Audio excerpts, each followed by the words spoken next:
Hello and welcome to my channel. Palakkad വരെ വന്ന സ്ഥിതിക്ക് തൃശ്ശൂർ ഒരു സ്ഥലം കൂടെ കണ്ടാലോ? ഞാനിപ്പോൾ തൃശ്ശൂർ ഡിസ്ട്രിക്റ്റിലെ കുത്താമ്പുള്ളി ഹാൻഡ്ലൂം വില്ലേജ് അല്ലെങ്കിൽ കൈത്തറി ഗ്രാമം. ഇവിടെ കുറേ വീടുകളിൽ ഹാൻഡ്ലൂം വീവ് ചെയ്യുന്ന ആൾക്കാരുണ്ട്. എൻ്റെ പുതിയ ഫ്രണ്ടും ഒരു ഫാമിലി മെമ്പറും ഒക്കെ ആവാൻ പോകുന്ന രൂപയാണ് എന്നോട് പറഞ്ഞത്. അവരുടെ വീട്ടിലൊരു ഫാമിലി ഫങ്ഷന് അവരിവിടെ വന്ന് ഇഷ്ടമുള്ള ഡിസൈൻസൊക്കെ പറഞ്ഞു കൊടുത്ത് നെയ്പ്പിച്ചു എന്ന് പറഞ്ഞു. അപ്പോൾ അത് കേട്ടപ്പോൾ തുടങ്ങിയൊരാഗ്രഹമായിരുന്നു ഈ കുത്താമ്പള്ളി ഗ്രാമം ഒന്ന് കാണാൻ വരണം എന്ന്.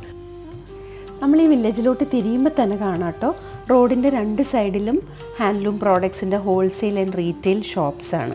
അപ്പോൾ ഞങ്ങൾ ചോദിച്ചപ്പോൾ അവിടെ ഏറ്റവും വലിയ ഷോപ്പായിട്ട് പറഞ്ഞത് AR ഹാൻഡ്ലൂംസാണ്. അപ്പോൾ അവിടെ ഒന്ന് കയറി നോക്കാമെന്ന് വിചാരിച്ചു ആദ്യം. വാവ്, പറഞ്ഞു കേട്ട പോലെ തന്നെ it was a huge showroom. എല്ലാ പ്രോഡക്ട്സും ഉണ്ട്, churidar, sari, everything. And they have an exclusive floor for നമ്മുടെ കേരള സാരി, സെറ്റ് മുണ്ട് എല്ലാം. എനിക്ക് പക്ഷേ ഏറ്റവും സന്തോഷമായ കാര്യം എന്താണെന്നറിയാമോ? അവർക്ക് അവിടെ തന്നെ ഒരു ഇൻഹൗസ് ഹാൻഡ്ലൂം വീവിങ് ഡെമോ ഉണ്ടായിരുന്നു. അപ്പോൾ ചോദിച്ച വഴി തന്നെ അവിടുത്തെ ചേച്ചി ഇരുന്ന് ഒരു മുണ്ട് നെയ്യുന്നത് ഫുൾ എക്സ്പ്ലെയിൻ ചെയ്ത് കാണിച്ചു തന്നു. ഓഫ് കോഴ്സ് ബൈ പ്രാക്ടീസ് ഭയങ്കര ഈസി ആയിട്ട് എഫേർട്ട്ലെസ് ആയിട്ടാട്ടോ ആ ചേച്ചി ചെയ്തുകൊണ്ടിരുന്നത്. ഒരു ടൈപ്പ് റൈറ്ററിലൊക്കെ ടൈപ്പ് ചെയ്യുന്ന ഒരു സ്റ്റൈലിൽ. ബോർഡറിലോ ബോഡിയിലോ ഒക്കെ ഡിസൈൻ വേണമെങ്കിൽ മുകളിലൊരു പാറ്റേൺ ബോക്സ് എന്ന് പറഞ്ഞൊരു എക്സ്ട്രാ സാധനം ഫിക്സ് ചെയ്യണം എന്നൊക്കെ എനിക്ക് പറഞ്ഞു തന്നു. ഇതൊക്കെ എത്ര നിസ്സാരം എന്നൊരു ഭാവം എൻ്റെ മുഖത്തുണ്ടായിരുന്നോ എന്ന് എനിക്കിപ്പോൾ ഒരു സംശയം. അതുകൊണ്ടാണോ എന്നറിയില്ല, ചേച്ചി എന്നോട് സൈഡിലിരുന്ന് ഇതൊന്ന് ചെയ്ത് നോക്കിക്കോളൂ കുട്ടീന്ന് പറഞ്ഞു. ആദ്യത്തെ 2 മിനിറ്റ്സിൽ തന്നെ എനിക്ക് ഒറ്റ കാര്യം മനസ്സിലായി. Why is handloom much more expensive than powerloom? അതിൻ്റെ എഫേർട്ട് ചില്ലറയല്ല കേട്ടോ. അപ്പോൾ ഞങ്ങളൊരു കടയിൽ പോയി ഹാൻഡ്ലൂം കണ്ടു, എങ്ങനെയാണ് വീവ് ചെയ്യണേന്ന് കണ്ടു. ഭയങ്കര ഒരു കോംപ്ലിക്കേറ്റഡ് എന്നല്ല, പക്ഷെ ഇത്തിരി അധ്വാനം വേണ്ട ഒരു പ്രൊസീജിയറാണ്. പിന്നെ നമുക്ക് വേറെയും ഇവിടെ വീടുകളും തറികളും ഉണ്ട്. തറികൾ മീൻസ് ഹാൻഡ്ലൂം, ആ ഒരു മെഷീൻ. അപ്പോൾ അത് നമുക്ക് കാണാം.